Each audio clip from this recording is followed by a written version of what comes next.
Coming up on Mountain News this morning, power crews continue to work hard to bring back the light to people across our region, and Eastern Kentucky businesses partner up to help out some furry friends at a local animal shelter.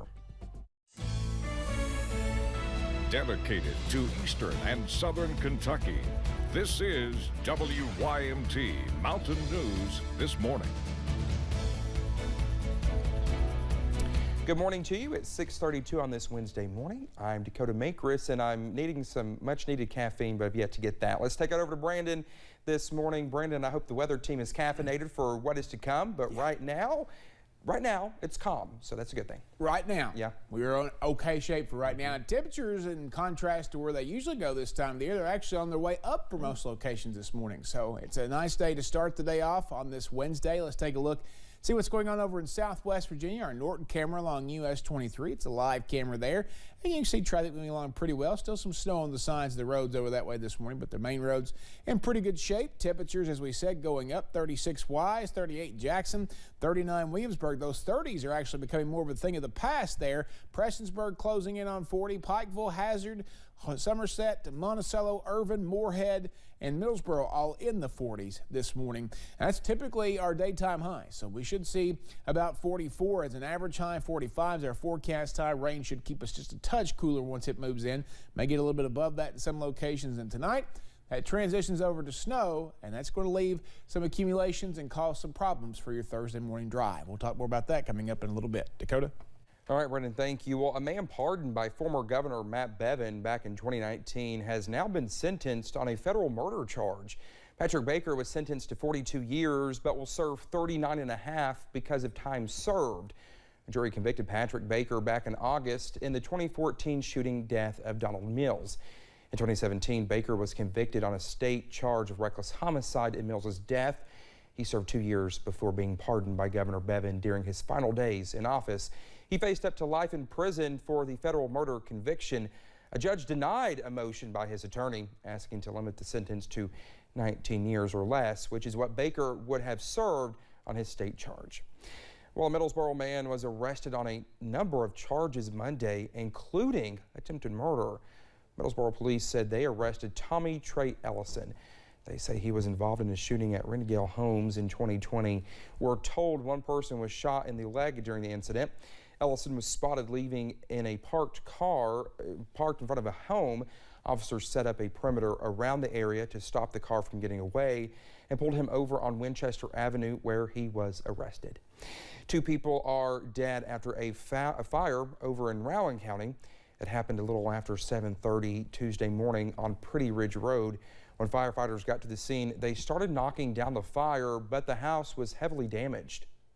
Once fire crews were on scene, was able to extinguish the fire. Went in and located 2 individuals inside the residence.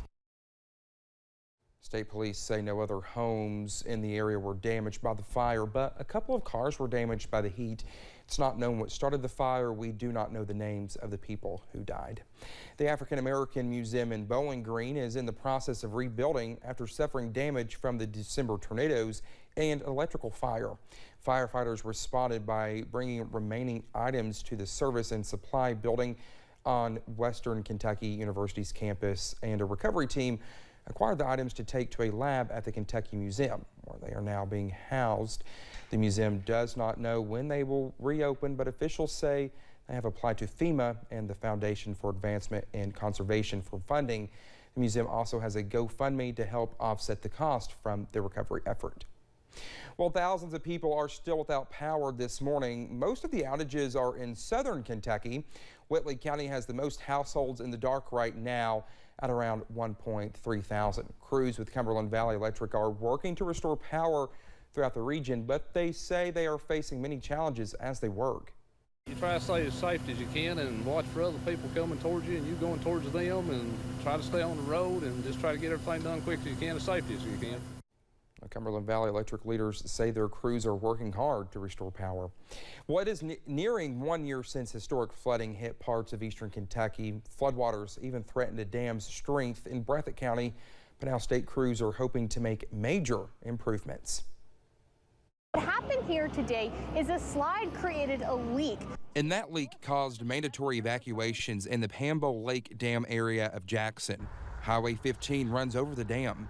Kentucky 15 did not overtop with water. There was still some seepage going through that west embankment. In March of 2021, historic flooding hit Breathitt County. Many feared the dam would breach, but now the Amble Lake Dam project is making sure the more than 60-year-old dam is strong enough to hold back flooding, working hand in hand with the Highway 15 widening project. We wanted to make sure that whatever was studied and investigated here, that it would help inform the overall design of Kentucky 15 as it is widened. As the dam seeped, highway crews worked to control it with sandbags.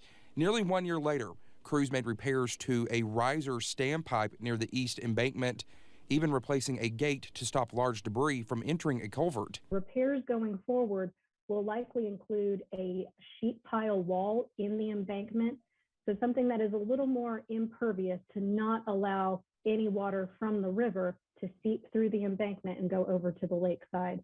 Kentucky Transportation Cabinet District 10 is hosting a public meeting later in January to talk with community members about its plans.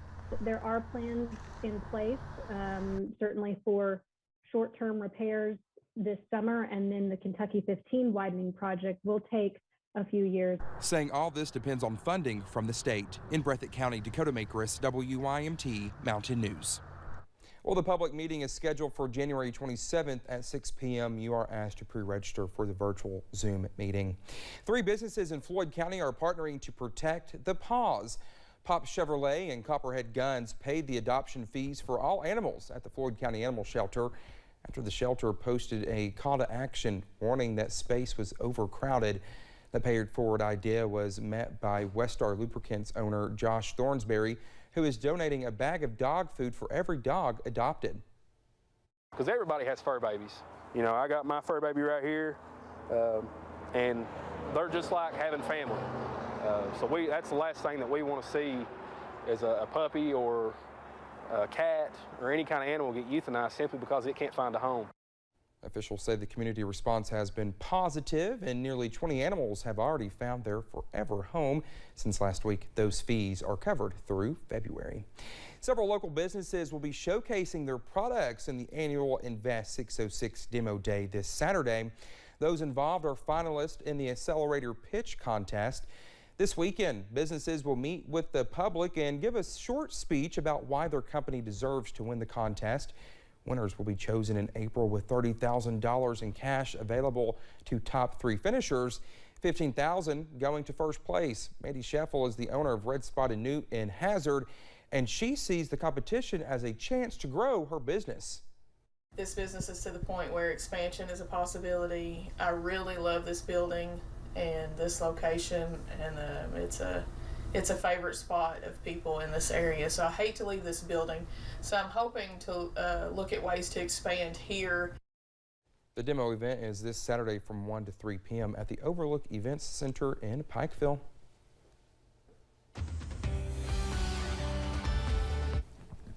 Coming up on 641, we're tracking some milder temperatures than we typically see. Some of these folks are seeing average temperatures for daytime highs for this time of the year, like Irvin at 44, and so is Monticello. That's your average daytime high for right now. Many others, though, still fighting to get in those 40s this morning. 31 in London, 32 in Harlan, back up to 27 in Jonesville after they dropped to 25 briefly there across parts of the region.